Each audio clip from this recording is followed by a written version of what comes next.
రెల్లులో ఉండే మృగములు అనగా మకరముల వంటి మమాత్సు లాంటి గొప్ప గొప్ప జంతువులకు సాదృశ్యంగా ఉన్న ఐగుప్తు సామ్రాజ్య శక్తి, ఎరికో సామ్రాజ్య శక్తులు వంటి శక్తులు, అశ్షూరు సైనికుల వంటి సైన్యము కూడా లొంగిపోయి మాకే కానుకలు తెచ్చుగాక, మాకే లొంగిపోయి వారి యొక్క ఓటమిని అంగీకరించుదురుగాక అంటారు. నిజము.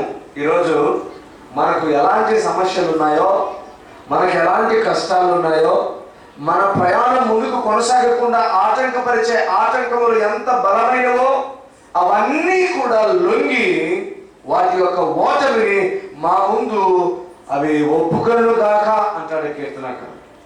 ఆనాడు మోషే మాట్లాడినట్లుగా మేము వాగ్దాన భూమిని స్వాతంత్రపరచుకోబోతున్నాం, యెహోవా లెమ్ము అంటాడు. మందసం కదలగానే మోషే పెద్ద స్వరంతో, గంభీరమైన స్వరంతో పెద్దగా కేక వేస్తాడు. ఇశ్రాయేలు జనమంతా కూడా ఆ మాటతో మాట కలుపుతారు. యెహోవా లెమ్ము, ఇదిగో నీ శత్రువులు ఎదురించి పారిపోవును గాక, నిన్ను ద్వేషించు వారు నీ సన్నిధి నుండి, నీ ఎదుటి నుండి వారు పారిపోవుదురు గాక అంటారు. ఎప్పుడైతే మనసం నిలుస్తుందో వారంటారు, యెహోవా ఇశ్రాయేలు వేవేల మధ్యకు తిరిగి రమ్ము అంటారు. అయితే ఈ సమయంలో నేను ఎందుకు జ్ఞాపకం చేస్తానంటే, కీర్తనకారుడు అటువంటి ఒక మహా గొప్ప విషయాన్ని మనకు తెలియజేస్తున్నాడు. ఏమని? ఆయన మనకంటే ముందుగా లేస్తాడు. ఆయన మనసు ముందుగా వెళ్ళినప్పుడు రెల్లులో ఉన్న మృగములు, ఆబోతులు, దూడల వంటి గుంపులు కూడా లొంగిపోయి అవి వెండి కడ్డీలను మనకు ట్రిబ్యూట్స్గా లొంగిపోయి మనకు లోబడినటువంటివిగా అవి మనకు లోబడతాయి. అంత మాత్రమే కాదు, కానుకలు తెస్తాయి. అంటే అంతగా ఆయన ముందుగా వెళితే మన శత్రువులను అణిచివేస్తాడనేటువంటి భావాన్ని మనం చూసాం. గొప్పది అది. యాక్చువల్గా దావీదు జీవిత అనుభవం, దావీదు అది అనుభవించి రాశాడు. ఆయన అలా చేయగలడు అని. మంచిది. ప్రభురాత్రి భోజన కార్యక్రమం కొరకు చాలా కొద్ది నిమిషాలు, ఎందుకంటే నేను ఇప్పటికే 10 నిమిషాలు టైం తీసుకున్నాను కనుక చాలా కొద్ది నిమిషాలు ఒకే ఒక వచనాన్ని ధ్యానం చేసి మనం ప్రభురాత్రి భోజన కార్యక్రమం కొరకు వెళ్దాం. మత్తయి సువార్త 5వ అధ్యాయము, మత్తయి సువార్త 5వ అధ్యాయము 41వ వచనాన్ని చదువుకుందాం. మత్తయి సువార్త. ఒకడు ఒక మైలు దూరం రమ్మని నిన్ను బలవంతము చేసిన ఎడల, ఒకడు ఒక మైలు దూరం రమ్మని నిన్ను బలవంతము చేసిన ఎడల వానితో కూడా 2 మైళ్ళు వెళ్ళుము. నిన్ను అడుగువాని ఒకే ఒక వచనం. చాలా విచిత్రంగా ఉంది కదండి ఈ మాట. దీన్ని మనం ఎలా ధ్యానం చేయదలిచామంటే,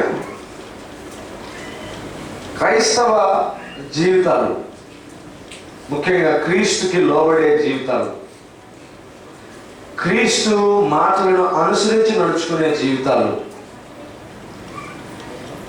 క్రీస్తులో తమ విశ్వాసమును ప్రకటించే జీవితాలు, క్రీస్తును ఇష్టపట్టే లేకపోతే ఆయనను మెప్పింపచేసే జీవితాలు ఒక రుజువు కలిగి ఉంటాయి.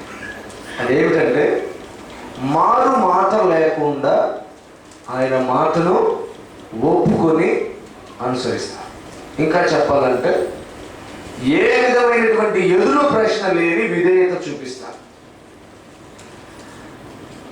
కష్టమే రాని, నష్టమే రాని, ఎవరు ఏ విధంగా అనని, నిందలే రాని, అవమానాలే రాని, ఆ మాటను పాటించడం వల్ల నష్టం కలిగని, యేసు చెప్పిన మాటను సర్వదా పాటిస్తారు, విధేయులవుతారు. అది క్రీస్తు తను చూపినటువంటి ఒక మాదిరి. ఆయన అన్నాడు, మరణము చూపునంతగా నన్ను నేను తగ్గించుకునే విధేయుడునయ్యాను, నాకు కలిగిన మనస్సే మీరు కూడా కలిగి ఉండండి. ఇప్పుడు ఆయన ఏం మాట్లాడుతున్నాడు? ఈ కొండ మీద ఒక ప్రసంగం చేస్తూ ఉన్నాడు. చాలా మాటలు చెప్పాడు. మన శత్రువులను ప్రేమించడం, ఈ మాట మనం పదే పదే మనం ధ్యానం చేసేవారు. గతంలో దేవసేవకులు ఉన్నప్పుడు 44వ వచనాన్ని మనం చాలా తరచూ ధ్యానం చేసేవాళ్ళం. నేను మీతో చెప్పినది ఏమనగా, మీరు పరలోకమందున్న మీ తండ్రికి కుమారుడై ఉండినట్లు మీ శత్రువులను ప్రేమించుడి, మిమ్మల్ని హింసించు వారి కొరకు ప్రార్థన చేయుడి. ఈ విషయాన్ని మనం పదే పదే ధ్యానం చేసేవాళ్ళం. కానీ మనకు చాలా కష్టం అనిపించేటువంటి మాటలు ఆయన ఒక ఆజ్ఞగా ఇస్తూ ఉన్నాడు. యేసయ్య చెప్తున్నది ఏమిటంటే, ఇది నా ఆజ్ఞ, నా బిడ్డలు చేయవలసినటువంటి పని, నా శిష్యులు చేయవలసిన పని, నేను సంపాదించుకోవలసిన వారు చేయవలసిన పని ఏమిటట? ఒకడు 1 మైలు దూరం రమ్మని నిన్ను బలవంతము చేసిన ఎడల వానితో కూడా 2 మైళ్ళు వెళ్ళును. ఇది ఎలా అర్థం చేసుకోవాలంటే, వేరే విధంగా అపార్థం చేసుకోవడం కాదు, కానీ ఒకడు సహాయమును కోరినప్పుడు, ఒకడు మన యొద్ద నుంచి మేలు ఆశిస్తున్నప్పుడు, ఒకడు లేమిలో ఉన్నప్పుడు, ఒకడు తన సొంత ఇబ్బందులలో సతమతమైపోతూ నీ అక్కర కోరినప్పుడు, నీ సహాయం కోరినప్పుడు నీవు వారికి చేయవలసినది 2 అని మనకి సారాంశం అర్థమవుతుంది. అయితే ఒక విషయం నేను ధ్యానం చేస్తాను. ఒకడు ఇంగ్లీష్ బైబిల్లో చూస్తే హూ సో ఎవర్ అని ఉంది. ఎవరైనా మనము సహాయం చేయడానికి ఎవరు కావాలి? మనతో బాగా మాట్లాడేవాళ్ళు, మన బంధువులు, మన స్నేహితులు, లేకపోతే మనకు కొంచెం పరిచయం ఉండి ఇరుగు పొరుగును ఉండేవారు. మీకు ఒక చిన్న ఉదాహరణ చెప్తాను. నేను ఒక షాప్కి వెళ్ళాను, ఏదో సంథింగ్ పర్చేజ్ చేశాను. ఓ 500 నోట్ ఇస్తే చిల్లర లేదు సార్ అన్నాడు. అలాగైతే నేను పక్క వెళ్ళి తీసుకొస్తానని వేరే షాప్కి వెళ్ళి, ఏమండి ఒక 500 చేంజ్ ఇవ్వండి అన్నాను. ఇలా ఇవ్వండి అన్నాడు. నేను మళ్ళీ ఎక్కడికి వెళ్ళి అదే మాట అడుగుతారు కాబట్టి మళ్ళీ అదే షాప్కి వెళ్ళి, చేంజ్ లేదండి మీరు ఎలాగోలాగా చేయండి అన్నాను. వెంటనే అతను ఏం చేశాడంటే అదే నోట్ తీసుకొని ఆ పక్క షాప్కి, నేను వెళ్ళి అడిగిన షాప్కి వెళ్ళి 500 చేంజ్ అన్నాడు. ఆ నోట్ లోపల వేసుకొని 500 ఇచ్చాను. నేను ఆశ్చర్యపోయాను, ఇదేంటి, నేను కూడా అడిగాను కదా. వెంటనే అడుగుదాం అనుకున్నాను, ఇందాకేం చెప్పావు లేదన్నావు కదా అన్న. కానీ నాకు ఒక విషయం అర్థమైంది, నేను ఎక్కడి నుంచో వచ్చాను, నాకెందుకు ఇస్తాడు వాడు? ప్రక్క కొట్టు, ఇంకొకసారి ఆ షాప్కు వీని షాప్కు వాని అక్కర ఉంటుంది కనుక వాళ్ళు సహాయం చేసుకుంటున్నారు. వాస్తవానికి ఇదే బుద్ధి మనం కూడా కనబరుస్తుంటాం. ఇదే బుద్ధి మనం కూడా మనం ప్రకటిస్తుంటాం అప్పుడప్పుడు. మన చర్చి వాళ్ళు ఎక్కడైనా కనిపించారు అనుకోండి, బ్రదర్ ప్రైజులు అమ్మ ప్రైజులు అమ్మ, చాలా ఫ్రెండ్ కనిపిస్తుంది మన వాళ్ళు అన్న ఫీలింగ్. వేరే ఎక్కడి నుంచి కనిపించారు అనుకోండి, వాళ్ళ క్రైస్తవులు తెలిసినా కూడా ఎంతో ఒకలాంటి ఫీలింగ్. వాళ్ళు ఆ చర్చికి పోతారు, మేము ఈ చర్చికి వస్తాం. ఏదైనా సహాయం చేయవలసి వస్తే వాళ్ళు మన వాళ్ళు కాదు కదా, మనం కాకపోతే ఇంకా చాలా మంది ఉన్నారు సహాయం చేయడానికి. యేసయ్య అంటాడు, ఒకడు హూసోఎవర్, ఎవడైనాను నీకు సహాయం చేయవలసింది నీకు తెలిసిన వాళ్ళు, నీకు కావలసిన వాళ్ళు, మళ్ళీ నీకు సహాయం చేయగలిగే వాళ్ళు కాదు. మనం చాలాసార్లు ఏం ఇష్టపడతామంటే, మనం కాదు, సహజంగా సామాన్యంగా కామన్గా మనకు మేలు జరగాలి, మనకు ఆశీర్వాదాలు రావాలి, మనకు సమస్యలన్నీ పోవాలి, మన కష్టాలు కడగలు తీరిపోవాలి, మన ఉన్నతమైన స్థితిలో ఉంటాము అని పదే చెప్పినప్పుడు వెరీ గుడ్, దేవుడు నాతో చక్కగా మాట్లాడాడు ఈరోజు. నా కన్నీళ్ళు తుడుస్తానన్నాడు, నాకు కష్టాలు రావన్నాడు, నన్ను గొప్పవానిగా చేస్తానన్నాడు. ఆమేన్ అనుకుంటా. యేసయ్య అన్నాడు, అది ఉంది, అది ఇంకొక ఫ్యాషన్, ఇంకొక కోణం, ఇంకొక ఆస్పెక్ట్. అసలు ప్రథమైనటువంటిది, ముఖ్యమైనటువంటి కోణం ఏంటంటే, జీవించే జీవితమే ఒక గొప్ప ఆశీర్వాదం కావాలి. క్రైస్తవ జీవితమే క్రీస్తుని పోలి అన్నప్పుడు క్రీస్తు అంటున్నాడు, ఎవడైనను. అసలు ఇది చాలా కష్టమండి. నేను ఒక సవాలుగా కూడా నాకు నేను ప్రశ్నించుకున్నాను. నిజంగా ఈ మాట ఎంత కష్టమో. ఎవడైనాను నిన్న మన మీద బాగా కోపంగా మనల్ని తిట్టి మనల్ని శాపనార్థాలు పెట్టి వెళ్ళిన వాళ్ళు వచ్చారనుకోండి, మళ్ళీ కావాలని మాట్లాడితే బాగున్నారంటే బాగున్నారు, లేదు ఇంకేదైనా మాటలు మాట్లాడా, నాకు కొంచెం పని ఉంది ఇప్పుడు అర్జెంట్ అని వాచ్ చూసి నేను చేశాను అలాగా. నేనే చేశాను. మనకేంటంటే ఎవడైనను అని అంటే ఎవడో కాదు, మనవాడు. మన వాళ్ళలో 10 మంది చూపించి వీడలు ఎవరైనాను అనుకుంటాం. మన సంఘాన్ని చూపించి వీడలు ఎవరికైనా అనుకుంటాం. అలా అనట్లేదు యేసయ్య. ఎవరైనను, ఎవడైనా ఒకడు, ఎవరో ఒక ఆమె, ఎవరు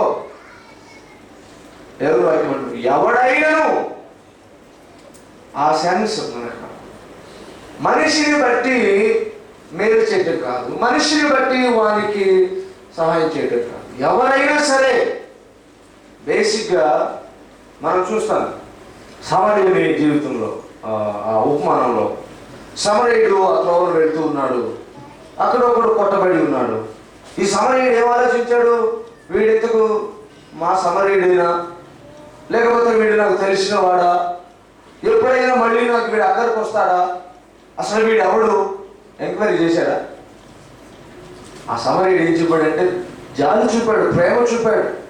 ఏ విధమైనటువంటి ఎంక్వైరీ చేయలేదు. ఎవరు ఏమిటి, ఏ వాళ్ళు ఎవరైనా ఉన్నారా? ఇప్పుడు ఈ మధ్య ఒక కొత్త ట్రెండ్ చూస్తున్నాను నేను. మొన్న ఒక వేలో యాక్సిడెంట్ అయింది. చిన్న చిన్న దెబ్బలే, కానీ చూడడానికి భయానకంగా ఉంది వాతావరణం. ఆ బైక్లో కొట్టగానే బైక్ అట్లా లేచింది. వర్షం వచ్చి బాగా నీళ్లు ఉన్నాయి ఒక ప్రక్క కాలువలో.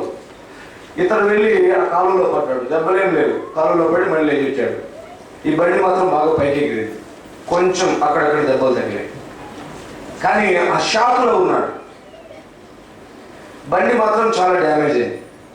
పక్కన వెంటనే ఒక అతను ఇమీడియట్గా ఫోన్ తీయడం, 108కి ఫోన్ చేయడం. హలో, ఇక్కడ యాక్సిడెంట్ జరిగింది, ఇది మీ బాధ్యత, నాది కాదు. ఇతను వెళ్ళిపోతూనే ఉన్నాడు. ఇతను పడ్డప్పుడు జవాబు ఇంకేం లేదు, ఫోన్ కూడా.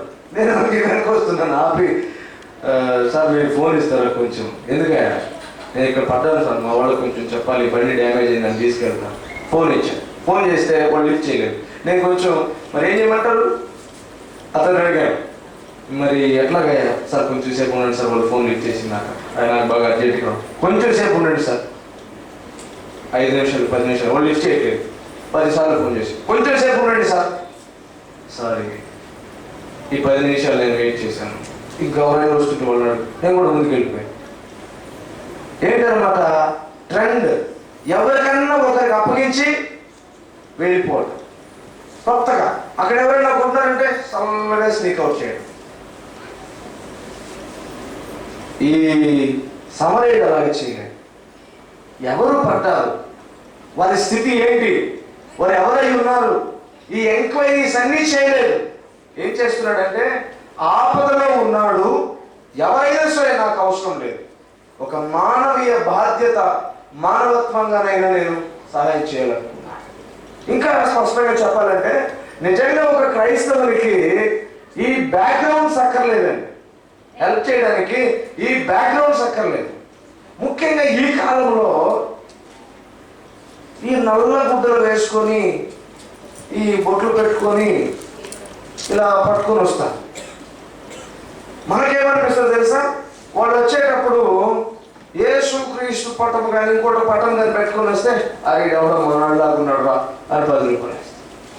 అదే ఎవరైనా వేరే వాళ్ళు వచ్చారనుకోండి, అలా చూస్తారు. వాళ్ళు ఏదో అంటుంటారు, స్వామి ఏంటి సంగతి, మేము ముడుపులు కడుతున్నాం. దేవుడు అన్నాడు, నువ్వు చేసే సహాయం కూడా ఎవరికి చేస్తున్నావని నువ్వు పరీక్షించుకుంటూ వారి ఇబ్బంది ఏంటో గుర్తెరకపోతే, నువ్వు పక్షపాతం చూపిస్తుంటే నువ్వేం చేస్తున్నట్టు? ఆయన మాట నువ్వు అనుసరించినట్టేం కాదు. ఆయన మాటని నీకు అనుకూలంగా మార్చుకుంటున్నా, నీవు చేయగలిగిన విధంగా చేస్తున్నా. ఎవరైనాను అని దేవుని వాక్యం క్షమిస్తుంది. ఎవరిని క్షమించాలి? ఎవరినైనా క్షమించాలి, ఎవరైనా క్షమించాలి. ఇక్కడ స్పష్టంగా నీ శత్రువులనే క్షమించాలని. అలాగే ఎవరైనా సహాయం చేయాలి? దేవుని వాక్యం అంటుంది ఎవరైనాను. నీకు కండిషన్స్ లేవు. ఒక ఆఫర్ పెడతాడు, ఇది కొంటే మీకు ఈ ఆఫర్ వస్తుంది, కింద ఒక నోట్ పెట్టి కండిషన్స్ అప్లై అని రాస్తాడు. కండిషన్స్ ఉన్నాయి, షరతులు వర్తిస్తాయి అని రాస్తాడు. దేవుని వాక్యంలో కింద సబ్స్క్రిప్ట్ పెట్టి ఈ మాటకు కండిషన్స్ వర్తిస్తాయని లేదండి, అక్కడ షరతులు వర్తిస్తాయని లేదు. ఎవరైనాను ఆపదలో ఉంటే, ఎవరైనాను సహాయం పొందవలసి వస్తే, ఎవరైనాను నీ మేలు కోరి వస్తే, వాళ్ళు ఎవరైనా సరే, నిన్న నేను చంపబోయినా వారైనా సరే. నేను మొన్న ఒకరి మీద కోపడ్డాను. వెంటనే ఒక అతను గుర్తు చేశాడు, నేను పాస్టర్ కదా, ఎందుకు కోపడుతున్నావు అని. అంటే నేను వాక్యాన్ని నాకు అనుకూలంగా మార్చుకుని ఒక వాక్యం చూపించాను అతనికి. తర్వాత నేను సిగ్గుపడ్డాను. రోమిలకు రాసిన పత్రికలో ఒక మాట చూపించాను, వీలైతే శక్యమైన ఎడల అందరితో సమాధానంగా ఉండండి. నాకు వీలు కాలేదు, శక్యం కాలేదు, అందుకని కోపడ్డా. చాలాసార్లు వాక్యాన్ని అనుకూలంగా మార్చుకుంటామండి. అది మన కన్వీనియంట్ లెవెల్ని బట్టి ఇంతవరకు అయితే వెళ్ళగలం అనుకుంటే దానికి అనుకూలంగా మార్చడం. మనం ఒక పాస్టర్ గారు కూడా ఆ సంఘంలో కొంతమంది తను అంటాడంట. ఏంటంటే పాస్టర్ గారు మర్యాద లేకుండా మాట్లాడుతున్నారు అని అంటే, వాక్యంలోనే ఉందా అని యేసు తాను తగ్గించుకున్నాడు అనే మాటలో తనైన మాటలు అండర్లైన్ చేసి, చూడండి వాక్యంలో కూడా తనని ఉంది అని చూపించేవాడు. అలాగే కొంతమంది సహోదరులు తెల్లని వస్త్రాలు ధరించుకుంటున్న డినామినేషన్ వాళ్ళు, మీరు ఎందుకంటే మందులు వేసుకోరు అంటే హెబ్రీ రాసిన పత్రికలో ఉంది, వారు మందులు కాక విశ్వాసం వలన రాయబడింది. అంతవరకు అండర్లైన్ చేసుకొని మందులు కాకుండా విశ్వాసం వలన ఇందుకయ్యా మేము మందులు వేసుకోమని. అలాగే మనకి చాలా మాటలు మనకి అనుకూలంగా మార్చుకుంటాం. దేవుడి వాక్యం ఉంటుంది మీకు అనుకూలంగా కాదు. ద ఒరిజినల్ కాంటెక్స్ట్ ఏంటి, ఒరిజినల్గా ఆయన చెబుతున్న మాటలలో ఉన్న ఇంటెన్షన్, ఉద్దేశం ఏంటి? ఆయన చెప్పాడు, ఎవరైనాను సహాయం కోరి వస్తే, ఎవరైనా ఆపదలో ఉంటే, ఎవరైనా మీ మేలు కోరి వస్తే అని రాయబడి కండిషన్స్ ఉన్నాయి. రెండవది, బలవంతం చేసిన ఎడల. ఎవరైనాను ఏముందండి అక్కడ, 1 మైలు దూరం రమ్మని నిన్ను బలవంతం చేసిన, కంపెల్ చేస్తే. ఏమంటే ఎవరైనా మేలు కోరి వాళ్ళు ఎలా కోరకుండా మనం రిక్వెస్ట్ చేయాలి. ఏం రావు, కంపెల్ చేస్తున్నాం. ఒక వ్యక్తి అతనికి రోజువారీ ఖర్చులకు కూడా ఇతరులను అడుగుతుంటాడు, మళ్ళీ అఫీషియల్గా ఉంటాడు.